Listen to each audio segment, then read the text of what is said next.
Testing 1 2 3. Testing 1 2 3. 1 2 3. Hello guys, welcome. I thought I'd leave my testing recording in there for a laugh. Welcome back. I've been away for a while, had a small operation, nothing major, no one get worried. Just a little clip of my achievements there at the start of this video. What are we doing? We're going to be doing Project Cars versus Driveclub VR. I recently brought Driveclub VR. I own Project Cars. I want to put them both against each other because there's some interesting points.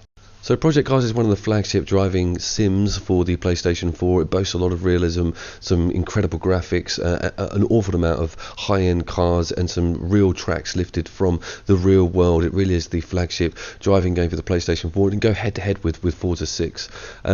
Driveclub VR is a standalone game. It kind of acts as a big add-on for the original Driveclub. It doesn't cost an awful lot of amount of money, and if you own the original Driveclub you get this at a reduced cost. It's doing some very interesting things with VR, and it is the only VR driving game available at the moment on the system.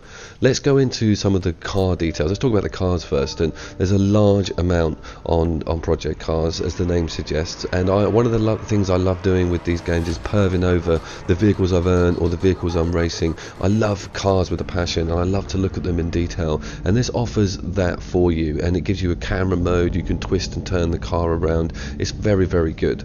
With the VR Driveclub, they have locked a lot of the stuff up. To tell you the truth, I'll make a confession, I've only about 4 or 5 hours into the VR game, but what I have noticed is that looking at the cars with the headset on, and I will say this once and I'll say it again, you do not get that perspective when you're looking at this on a YouTube video. If you've not tried VR yet, and if you have, you'll know what I'm talking about. You're actually standing next to this vehicle and you can see how high it is, what it looks like.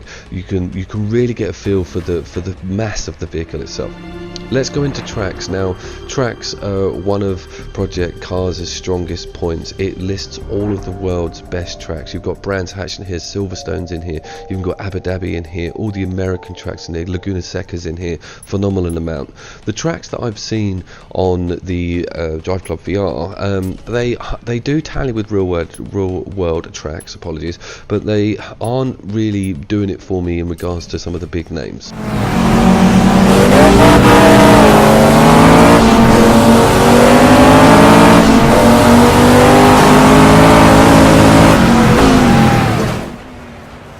So sound and visuals for Project Cars first of all, and what a stunning game. Weather effects are all in here, all the engine noises are lifted from the cars themselves. If you've got this video on YouTube with headphones, just listen to the throb of these cars. It's absolutely beautiful.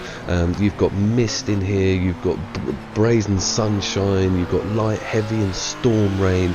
Everything changes with the weather effects that you can toggle on the single race courses, etc. An absolute stunning game in this aspect.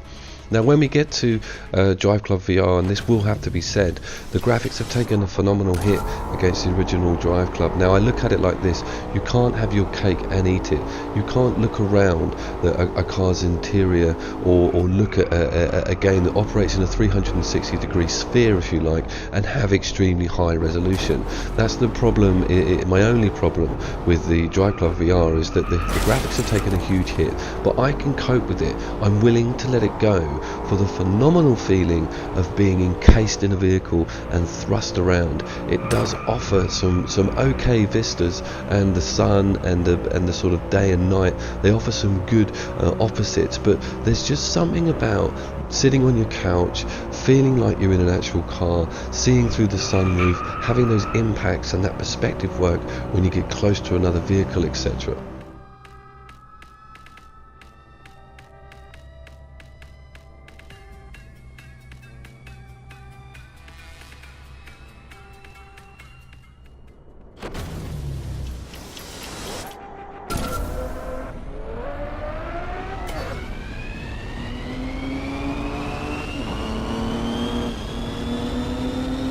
So let's talk about multiplayer, and Project Cars has a very stringent and slick multiplayer system. It's very busy as well.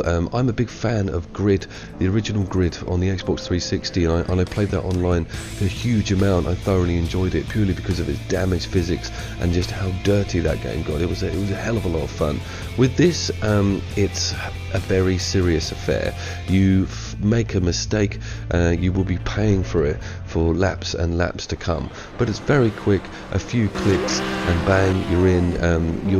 You don't have to suffer too much lag or issues with people in other countries having worse connections than you, etc. And it's very well put together. You can create your own lobbies, you can create a private lobby. More importantly, that's a big one for me. Not having to get randoms in when you're doing a circuit is a joy. If there's 2 or 3 of you and you just want to chill and knock each other around a bit, have a good bit of fun, then that's there for that.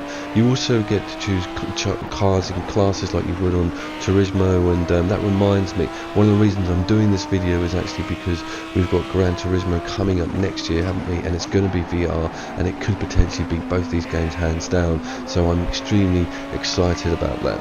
Let's move on to the VR, Driveclub VR multiplayer. Now this kind of rocked my world a little bit. I don't know what it is about another human being encased in their own car in your world, and you being able to look at them when they're next to you or when you're battling with them, but it's also had this sort of seriousness toned down to it. You can actually recover from a large mistake. There's a lot of bashing and contact going on. It's extremely good fun. I was really surprised at how immersive it was, not only on a VR level, but as you saw just then, looking over your shoulder, looking out of your window to see a guy pass you is just awesome. And we career down this hill. This poor chap in the blue takes a dink and then just slams into the side. I give him a little look and a chuckle. It was awesome fun.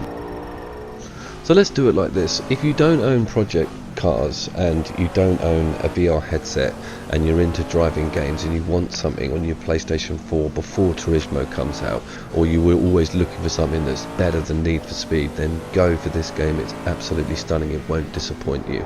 If you own a VR headset and you're in two minds about whether or not to make that jump to this driving game, i.e. does it carry over, does it work, does it give you any immersiveness, the answers to those questions are yes. And another thing, I didn't feel one bit of nausea, not one, and I was going on undulating tracks, etc., getting flung about. It was fine. Rigs, Valkyrie, I get it a bit with that, but with this it was perfect. So that's my verdict, guys. I hope I've confused you even more, and I'll see you down there. Just quickly, guys, as a tack on, I've passed 500 subs, a life goal, a milestone, a million thank yous. I'm at 250,000 views for the channel.